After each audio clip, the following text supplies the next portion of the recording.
Hi, everyone. Deborah Hamilton, Hamilton Law Mediation, and the Why Do Pets Matter podcast. Today, we're going to talk to Aimee St. Arnaud of Open Door. Remember, if you like this podcast, please give us a 5-star review. Please share it with people because this is, as always, an incredible podcast, informational process that I love for you to report on and tell me what you think. So, Aimee talks about the open door policy of communication and helping clients pay for the care of their pets. It is phenomenal. She will be back many times, along with her co-presenter, Janet Hoy-Gerlich, who will be here in another podcast very soon. So let's hear what Aimee has to say about the open door and her ability to provide a standard of care that meets everyone's needs. Hi, I'm Deborah Hamilton. Welcome to my podcast, Why Do Pets Matter? 10 years ago, with my iPhone and a script, I recorded the first episode of the Ultimate Pet Resolution Summit, which chatted with experts about conflicts over animals. Our conversations were intimate, honest, and illustrated how disagreements over animals occur and how those disagreements can reshape people's lives and relationships. In November 2019, I started Why Do Pets Matter, a new podcast that continued these informative discussions. I'm so excited to have you here with me, continuing my exploration into a more meaningful conversation about why pets matter to all of us. My guests and I will share ideas, stories, and experiences straight from the heart, unscripted and holistic. From the bravest moments to the most brokenhearted, we will explore how to resolve disagreements over animals differently. One thing I know for sure is I want to have more meaningful conversations that will help all of us unlock that deeply felt human-animal bond that drives the emotions of conflict. Hi, everyone. Thank you so much for coming to this episode of Why Do Pets Matter? I'm here with Aimee St. Arnaud. She is the founder and director of Open Door. And Aimee, I'm so glad you're here because you're doing such wonderful work for and in support of pet parents. So we always ask one question, and that would be, why do pets matter to you, Aimee? I thought a lot about that because it sounds cliche, but for me, pets remind me of what we're supposed to live like, right? Being in the moment, loving with all your heart, being unapologetically who you are, being appreciative and finding joy in those small things and forgiveness and all the things that is we as humans struggle to do. So our pets remind us like what we could live life like. And I always like that saying of live like the gate was left open. And I feel like pets embrace that. And so for me, that's really why what pets mean to me. And I think for us with the work with Open Door of what we have, why we're doing this is because pets are family. And sometimes it's the only thing keeping people from suicide, from depression, from loneliness. And pets just bring us such joy. And I think that's why there's so much emotion right now around the cost of vet care and around the barriers to vet care. And so that's really brings it all together for us. It is such an impactful and important piece you bring out because in my practice now, I've started when people want to litigate over disagreements involving animals. I've started to sort of just add in this little sentence, which we all have heard, and maybe will allow us to take a step back, take a breath, um, be the person your pet thinks you are. I love that. Because if you want to really correct something that went wrong, being able to shift the paradigm instead of being right and making Mhm. sure everybody knows you're right, I always say try to get it right. Try to get it right for the future. Not just that you got yours, but rather like what you're doing with Open Door. Everyone benefits from the advancements that you make. Well, thank you. I love that so much about loving being what our pet thinks we are. And I think that that's why sometimes there's so much emotion. I think when we really delve into like looking at veterinary medicine and why are people so emotional right now? Because when they can't afford the cost of care and they love their pets so much, we're unfortunately ending up where people are being placed in these positions of either their pet going without care, having to surrender to an already overcrowded animal shelter, or having to euthanize. And there's so much emotion around that on both sides for the pet parents and for the veterinary teams. And I think that's really, we chose the name Open Door because we want to, and it's called Open Door Veterinary Collective. And we want to open the doors to veterinary care, but we also chose the word collective because we want everybody to feel a part of it and be a part of solving for these barriers. It's so important because the communication you have and the ability to feel heard as well as listening actively. So you might think that this might be the greatest thing to do for a pet owner. And if you don't ask them a curious question to see if you've got it right, then you're going to maybe work on something that really won't solve the problem for the pet owner. And Well, for me, every time someone creates something, even myself, when I create something, I send it out to the universe to colleagues of mine and say, I'm thinking of doing this. What do you think? And they'll come back with ideas and thoughts and perspectives that I could never have thought of. And I'm sure you've done that with Open Door, that, you had this one idea, and then you've brought so many brilliant people on board who have helped you look at it from so many different perspectives, not to get lost in perspectives, but rather to find the perspectives that you can meet that are going to help the animals and the people. Well, and that's why I love connecting with you because I feel like we're both so focused on the communication and how do we really make this. Suzanne Cannon with Vet Billing, who I know you know also, Yep. has used the term that vet med has become transactional instead of relational. And that's what it used to be. It used to be all about relationships. And we've gotten into now where it is more about where it feels the perception for a lot of pet parents is that it is just about the money. And so I think that's a lot of what's driving this divide between pet families and veterinarians is that, vets are really one of the most trusted professionals.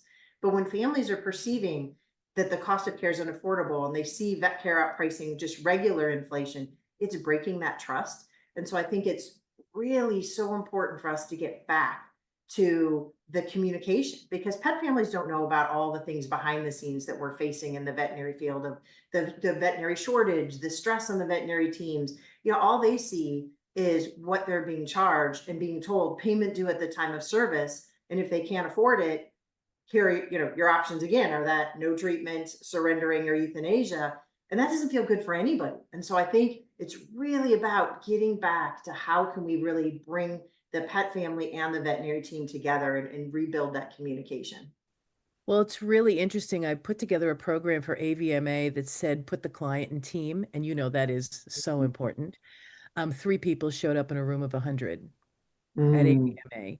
And I said, and this is the leading issue here, is that clients are seen as an adversary as opposed to a partner. And unless we can shift that paradigm, and I'm trying to shift it in trying to help veterinarians learn how to talk to clients in a way that is not defensive and reactive, which is hard because we have egos, we're professionals, we have egos, and clients not to speak reactive and defensive to veterinarians because it's all emotion. You've told me yes. something about my dog, or you've said something that has triggered me. And so I'm going to go into protective mode because this is like a member of my family. So for us, transparency, you said something really important. People don't understand about the stress and the burnout and the suicidal tendency of veterinary medicine. And when they find it out, they're like, really? And some of them who are really mad at veterinarians would say, well, good, because this one should, because they're terrible. And I'm like, how could you even wish that on someone? And yet they have no information in the transparency to understand how much it costs to run a vet practice, how much it costs to be that known, loved, and trusted partner in your vet care, how much that takes from a veterinarian. I have a really good friend, Marty Greer, who's a veterinarian attorney, and she goes, I could put down 6 dogs in a day. She goes, and every single one of them affects me. And yet I can't go into the next person who may have a beautiful young puppy and say, I'm really not up for this because, like, I just put down a dog who I had taken care of for 15 years. You can't, but yet there is um, some way to transmit to your client base and transmit to the pet owning, like you've done with Open Door, that this isn't just about money. Yes, there have been some venture capitalists who realize that people think with their hearts instead of their heads when their pets are involved, and then get into serious debt. We need to be better arbitrators, mediators, and leaders in understanding that, do we want every dog to live? Absolutely. I often, and I don't know how you feel, but I'd love to hear how you feel about this. It drives me nuts when veterinarians say, "Well, if you relinquish the dog to me, we'll fix it and give it to somebody else." And so I'm best interest of the pet. Why would my Irish setter want to wake up and see Aimee there taking care of them who she doesn't know? And I get it that if you can't pay for it, there's got to be a way to, help the dog if you can. However, taking the dog away from who it knows is punishing the human, yes, but also punishing the dog you're trying to save. Well, and I think that there are so many things we can do that we don't need to get to that place anymore. And I think that that's been a lot of times people are doing that because they think that they are trying to help and do what's right. Right. Or they're But the dropping it off at great, a shelter to help the dog yes, because they can't afford it, right? but the great part is we don't have to do that anymore. There are now all these great options out there. So instead of that, one of the things that we're really working on is trying to get veterinary practices to offer one pay over time option. Because a lot of the time when we always say that cost is the barrier, but a lot of times it's really not cost, it's the barrier. It is cash flow. It's that somebody can't afford $500 unexpected upfront, but if you give them to let them pay that off over 6, 9, 12 months, they can afford to pay that. And I think veterinarians have been traditionally burned when you say the term payment plan. And so what we're talking about is not your traditional payment plan of you trying to run it in-house as a practice. We're talking about using third-party payment plans like a Verity or a Vet Billing, where you as the practice, and I'm a co-owner of two general practices, and we use these, and it is such a relief for our staff to not have to turn people away, to not have to say, give us your dog and we'll rehome them. Instead say, we've got you, let's figure this out together. And the way we do that is we get to decide how and when we give these, for how long we give them, but then the company handles all of the collections, all of the setup. We don't have to get involved in any of that, and we're getting paid. And so I think if practices offer one tool like that, we are going to be able to expand care so much. And as a matter of fact, I don't know if you saw the recent Gallup study that came out, but it Right. actually said that 53% of people are declining care. But 64% of them said that if they were offered a payment plan where they could finance the care over time, that they could at least double the things that they decided to do. And when we see so many people go without care, part of what's causing so much moral distress for the veterinary teams right now is you're seeing pets come in that have had to wait. You could have dealt with it really early on, but because somebody couldn't afford that or they were afraid to come in, now when they're coming in, it's a really serious, much more difficult issue to handle. So imagine if right up front, we just normalized the money conversation. We took all of that fear and stigma to talk about money, and we're just like, let's talk about that up front so that we can connect you to the right tool for you, for your pet to get care, keep your pet with you. We get to then feel like we have helped be a part of that. So we're not facing all of that distress in a time when there's so many things we can't control in vet med, but this is one thing that we can. And offering these options is great for the practice. We love being able to offer this. It's so interesting because some practices are offering wellness plans, which are great, except that some people can't necessarily, put that money aside, but that's sort of prepaying the installment, right? So you're paying Mhm. $100 a month to make sure you can see the vet twice a year for no fee for wellness care. And then the insurance usually kicks in either for wellness or for catastrophic. But these are offerings that sometimes are just too much for people who are really living paycheck to paycheck. And I don't think that people who are living paycheck to paycheck are not responsible pet owners. I think probably they need a pet better than anybody else, right? Because when you come home and you see that face, all that stress and worry, at least for a minute while you're petting the dog, your heart rate goes down, or the cat, your heart rate goes down. So for me, I love the installment plan because the ability to take a breath, Mhm. understand what can I pay every month. Maybe it'll be 10 years that I pay this off, but at least I'll be able to provide the care for my pet in an emergency that I need, or the wellness plans that provide for the care every year. Because I know, and there have been a number, I think you've probably seen them, of posts by people who are in the veterinary industry, maybe not veterinarians, but just pet owners who are pet service providers of IT or something like that. And they go, I really am going to think next time before I go to the vet because it cost me $600 for a normal visit.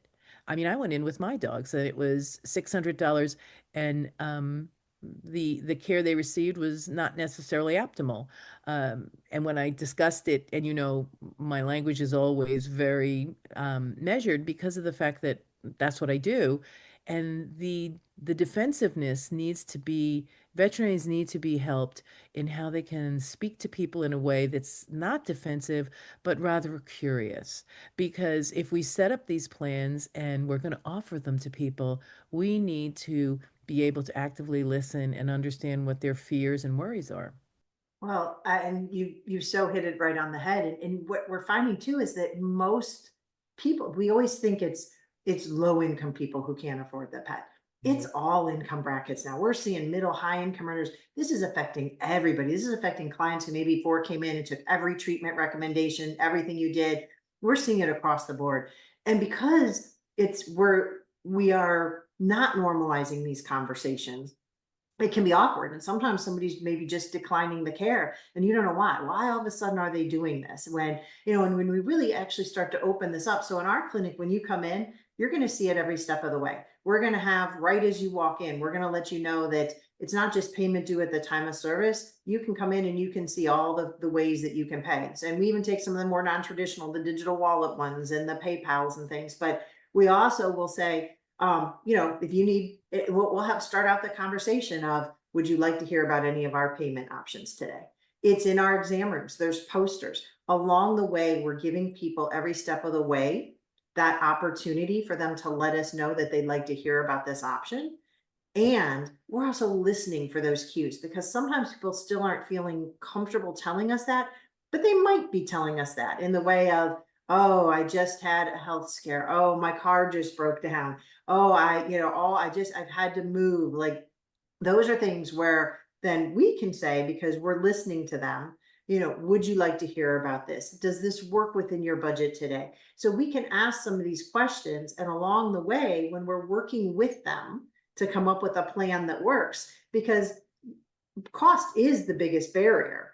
But there are other things that still might be an issue. Maybe physically they can't handle giving insulin to a newly diabetic cat. That's going to be an issue for them. Maybe transportation's a barrier. So when we hear and we're listening to what they're telling us, we can check in to make sure we've heard it. And then we can say, okay, well, let's work on this together. I know you're doing the best you can for your pet. Let's figure out a plan. And that just takes everybody can just kind of take that breath and then feel like it's a lot less. So now you're really, by doing these steps, you're really helping take steps to alleviate that 1-star review on Google where they're saying you're a money grubbing veterinarian and you don't care, or where they're left going away super upset, they're escalating, and now you feel the need to fire them. So I always like to think of, it's not necessarily we have difficult clients, but we have clients in difficult situations. And now there might be there might be some difficult clients who are difficult and you do need to fire, but 9 times out of 10, that's not the case. 9 times out of 10, it is just, this is very emotional. And when we give them the tools, it gives us all the opportunity to really focus on the pet. You said so much of what I try to help veterinarians and clients understand. The veterinarian's under pressure, needs to do a certain amount of work in a day, and so you might feel short shrift, or the veterinarian might carry a bias into the room because the last time somebody said this to them, this is how they treated them, the veterinarian, this is how the client treated the veterinarian. So they come in with a barrier up. They've Mhm. armored up before they even get in. And as Brene Brown says, when you armor up, you miss a great deal of the story that they're telling. You're only listening to the story you're telling yourself. And so I think we've built these stories and these walls to protect ourselves, both as clients and as veterinarians and veterinary staff. And what you and I both are trying to do in our own unique ways is to say, take a breath. We've Yes. got this. Tell me more. And what I love that you said is that you keyed in and ask them more, ask them curious questions. Because if they say, I can't afford this, I can't do this, just say, I know this is a huge nut to crack. What might we be able to do right now? What could we help with right now? Would you like Yes. to come back in a month and we'll have you come in for 50% just to see how it's progressed? Because sometimes people have to wrap their mind around spending Yeah. $2,000. And if whatever is going wrong needs to be treated quickly, you want to make sure that they understand that they don't have time to sit and worry about it, or maybe they do. And letting the pet go is something that they would prefer to do than to put it through. I know I had a 15-year-old, well, she was 12, and the owners wanted to do abdominal surgery. And I said to them, I don't do abdominal surgery on my dogs because they're 12 and a half. This is such a difficult surgery to overcome. And they go, no, we've got her. And my vet, and we had a great conversation. And my vet said, Deborah, she's got the lungs of a 3-year-old.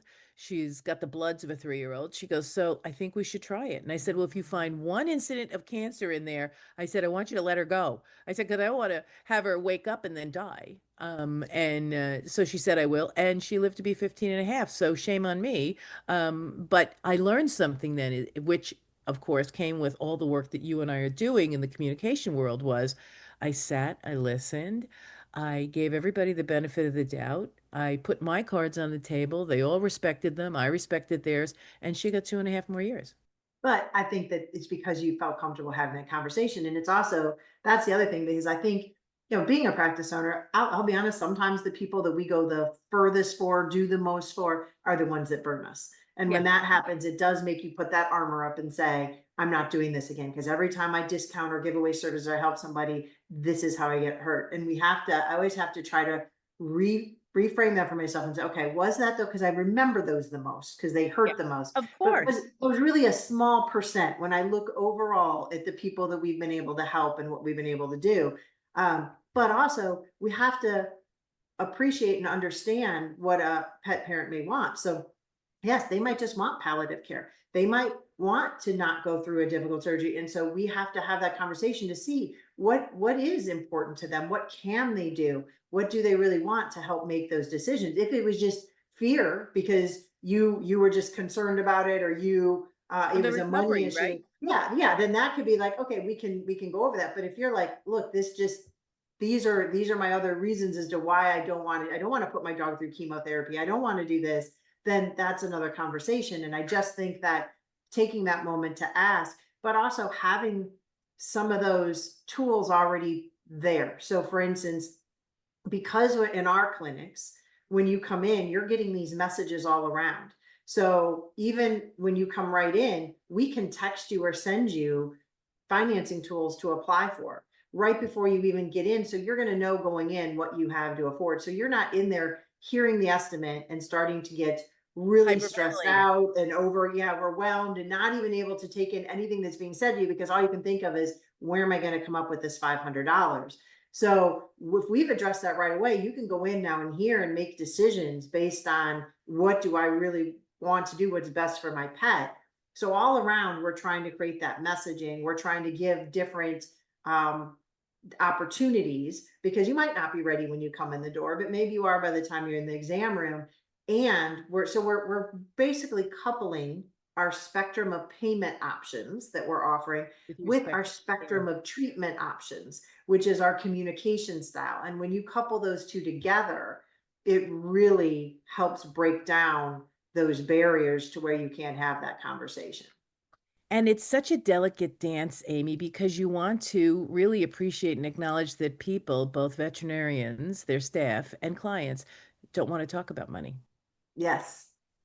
Yes, totally. I mean, it is not easy to do. And it is something in our culture that we've been told not to do. And so now all of a sudden we're saying, hey, let's talk about this. And you have to also be careful that it doesn't come across as the practice that you only care about money. You're only trying to figure out how they're going to pay and can they afford to pay, and that you're making judgment on that. It has to come across as that we're here to make sure that you've got the resources and the tools. And we call it financial triage of we're basically just trying to right off the bat with you determine what is going to be the best tool for you to get your pet the care you need, and also for the practice to get paid. Because I know we don't want to talk about that, and I often hear a lot of pet parents say, well, they're a veterinarian, they got into this, so they should care, they should do this care. But veterinarians have a lot of debt, there's a lot of expenses, so we need to have both. And I don't think you have to have one or the other. I don't think veterinarians have to heavily discount or give away services, but I don't think that pet parents should ever have to give up their pet simply because they can't afford care. And that's why what we're putting together is these toolkits and these resources, because we're showing practices how to do this in a way that can be sustainable and still feel good. So you're not having that huge moral distress of we could have helped that pet, but the barrier was cost. That's really our And goal, is getting more pets care, but also helping the veterinary teams. the barrier to cost is something that is so interesting, because it can be discussed if we do it in a way that is curious. So what Mhm. is your thoughts on this? Instead of saying this is what we can do for you, this is how much we, this is how you could pay for it. Go tell us a little bit about what you'd like to do for Fluffy. Well, I'd like to do everything for Fluffy. Okay. So we'd like to do everything for Fluffy too. And this is what we could do. And it's such a delicate dance, Amy, because you have the gold standard, the silver standard, the bronze standard, the blue standard, whatever. And to enable a veterinarian to discuss those different levels of care in a way, it's an art, in a way that doesn't make me feel like if I don't go for the gold standard, I'm a terrible pet parent. Yes. And that's why we actually like to call it pet specific care, because it really is what's best for this pet and their family. And I think one of the things that we've been trying to do at Open Door is actually create online courses for veterinary teams on how do you offer these options. So there's some that are on communication, but there's some also on how can you treat heartworm or parvo or pyometra, some of these diabetes, some of these diseases when cost is a barrier. What are some of the options you can do while still meeting a standard of care, still making sure you're providing quality, but it's about the options. And so we're actually giving people some real practical tools. So I'm really excited. We just created a bunch of courses on this, and we're continuing to add more. And then we're also doing live get-togethers where people can come and talk about cases and what are they seeing. And because a lot of times that's the balancing act too, is how do I provide this care, show that I've given all the options, but also feel like I'm not going to get in trouble because I did something that's perceived as less than. So for me, it's pet specific care and options instead of did you do gold standard or did you do this, because it's different for every family as to what's the best option.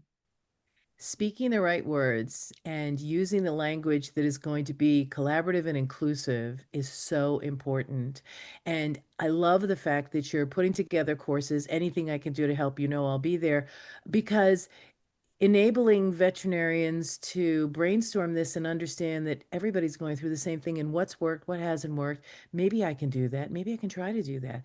Because as I said before, we don't think of everything. We really can't. We can only think of the experiences we've gone through and how we navigated it. But somebody might have gone through and navigated a little differently. And, it's sort of like hitting your head and saying, could have had a V8, right? Oh, I could have done it that way. I didn't even think of it. So I love pulling people together in small groups and saying, with no judgment, and saying, what did you do in this kind of a scenario? What did you do in that kind of scenario? I usually, when I'm teaching, ask veterinarians, what do you do when a new client comes in with a puppy with a package this thick from a breeder? And they all roll their eyes and say, oh, I hate it. Because what do these breeders know? And so I hold a safe space for the veterinarian because, of course, they do have the degree on the wall. They do read peer review studies. Everything's great. And I said to them, the only thing this breeder has that you don't have is experience, say, 20, 30, 40 years with this line of this golden retriever. I said, and why don't you pick up the phone and say, why don't you want to give rabies until they're a year old? Or why don't you want to do this? Or why don't you want to do that? Why would we call them? They're crazy. And I go, "Ugh, these are your product suppliers. Hello. You really want to have a conversation with them. And I'd love to hear your thoughts because it seems universal that veterinarians would rather, drink iodine instead of talk to a breeder. And I sit there and I go, but they really, if you and I talk to breeders too, so I want to tell you that I tell breeders all the time, you need to learn better language when you're talking to a veterinarian, either who's taking care of your pets or who's taking care of a puppy who you've sold with this book, right? I said, they don't know why you have something in there because your dogs, I mean, Irish setter is typical. Um, Panosteitis and HOD if you give them double up shots, if you give them multiple shots at a time. So I always send home, no, you don't. And sometimes the vets say, well, it's going to cost you this much before, if you come back. And I usually say to the clients, have the vet call me and I'll be happy to listen to them on why they want to do something. And then I'll share with them and we'll work as a partner and a team. And that really is something that we're still working on. I'm sure you're working on that at Open Door. Well, and it's not just breeders, it's also Dr. Google. It's, there's so many different places where people are getting their information from. And I think that we're not going to be able to just eliminate that, have people come to just the veterinarian. So we need to embrace it and say, hey, maybe you learned something really great from that Facebook group or from Google or from your breeder. So, or because there's all these difficult conversations around weight and the grain-free diets and titers and all these things with vaccines and holistic. And so there's so many different views out there. So I think we as veterinary professionals need to make sure that we're talking in clear, easy to understand, non-jargon, non-veterinary term jargon. And we need to really address this head on and say, okay, so let's talk about this. What did you see? Let's talk about what your breeder's saying. Let's break that down. Let's talk about what you found on Google. And I think that we need to have more easy to digest material. So often we throw, we give all this information in the rooms and then we send them home with here's 5, long articles to read. That's not how people learn anymore. We need to have short bursts of QR codes with a quick video with something short. That's where I think telemedicine or having like a line you can call or having just a meeting. One of the things we're actually implementing right now in our practices, we're calling them champions. So if your pet has just been diagnosed with FIP or diabetes or heartworm, you can actually book an appointment with our support team. And we're going to take that 30 minutes and we're going to go over it all with you. And we're going to send you home. We're going to make sure you know how to do whatever you need to in that appointment. If you have to learn how to give fluids or you need to learn how to do something. And then we are going to give you short videos in a way to reach us afterwards. I think that type of thing is so important.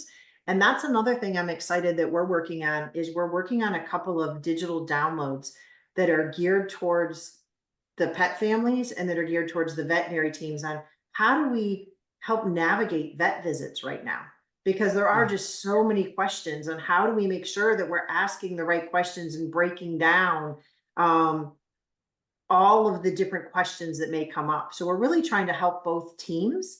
And I think that that's really our thing is what can we do to provide the right resources and tools to help pets get care, to help the pet families and the veterinary teams all both walk away feeling like they were able to do what was best for that pet and that they weren't stuck by all these barriers coming up. Or being reactive to what's being addressed because if it comes at you, you might hear it differently. Again, the story Mhm. I tell myself might not be the story you meant to tell me, and it's great to have someone. I had someone once tell me because I said, thank you so much for having the courage to tell me this, and they go, that really offended me, and I'm like, what? And they go, well, it shouldn't be courageous that I speak up. And it was just the way they Mhm. felt. It doesn't mean that the next person I talk to and say courage to is going to have the same reaction. At the Canine Health Foundation, they had this whole dissertation on patient catastrophizing. And just the word catastrophizing, because of the work I do, right? Just triggered me. And so I did a little research, and there have been several studies in human health where if you use the word catastrophizing, it is really an off-putting word. So I'm going to share it with the people who did the presentation and say maybe it's at the early stage, maybe you can change the name of this because you want people to participate. And if I think that what I'm doing is to catastrophizing, I'm not participating. I'm not a catastrophic person. I am, level-headed and well-minded, and as I said, it's the words you use. It's speaking the right words that are going to bring most, like you've said for Open Door, listening and understanding how people are taking in information. And even if you create these videos that are going to help them, some of the people might not hear them the same way you intended them. And to acknowledge and appreciate doesn't mean you agree that they heard it differently, and appreciating that they told you they heard it differently. So when the next person may or may not respond to it the way you had hoped, you understand. Well, and we know that people learn in all different ways. So we need to have all sorts of things for people who like to hear it verbally, people who like to read, people who like to watch it. Like there needs to be short, there needs to be a wide variety. And I think in your line of be curious, not judgmental, which to me is a Ted Lasso line. If you haven't watched that, that's one of my favorite shows ever. But that is true because it's all for us. It's always too about like as we learn, we either create new materials or we change our materials. So we're always trying to learn. And one of the things that we've been doing lately is asking ourselves, what's one thing? If we could do one thing, what would be the big change? And so that has really also helped us figure out like, what do we think is going to make the biggest difference here? And when I think about that with costs, for me, one of the big things is if more practices offer more pay over time Opportunities. tools, Yep, there are more opportunities to pay. opportunities and how they're communicating that. So one of our goals right now is in 10 years, we want to have a financially friendly veterinary service within 50 miles of every US family. And we have a whole plan of how we're going to do that. But as we do it and we go along, we think along each line. So what's one thing we could do? And so we've got another piece that I'm really excited about, which is called pethelpfinder.org. And it's connecting pet families to these financially friendly resources. So as we start to build this network up of all these practices that are offering this, then pet families can go to this website and they can find these tools. And it also gives veterinary teams, if it's something they can't provide, to be able to connect the family to so that they can get that service somewhere else. So those are some of the things. And then we're also bringing in the human services. And this is something you and I have talked about that I'm super excited Yeah. about. I know you'll have another topic on this with our social worker, but we're calling it Ask About Pets. And we're trying to ask human service workers to just ask their clients when they're doing their intake or their evaluation, do you have a pet? And do they have any concerns around them? So that again, we can now connect them to Pet Help Finder to find these because they're often the first person who's connecting with that pet and finding what the need is. So all of these things work together in these different pieces to try to really, what it comes down to is making the pet family part of the process and The the entire discussion. the entire Mhm. family. In the Yes. 50s and 60s, pets were not necessarily as important to the family because we didn't have really reliable flea and tick. But Peter Weinstein told me during one of our podcasts, well, Deborah, once we had reliable flea and tick medication, the dogs came in from the backyard and then they got in the Mhm. bed, and now we're where we are now. So you can't go back. And you Right. have to recognize, as you said at the beginning, that the animals are creating such a sense of grounding and well-being and decompression for people who are living a stressful life. We can't not support the entire family, and that includes the pets. Yes, absolutely. And I think that's the thing is how do we keep those pets instead of thinking about if a person can't afford a pet, they don't deserve one, or what can we do to get this head into a better home? Why let's work to keep those pets and those families together and support them so that they have all the resources they need. And that's going to feel better for us all.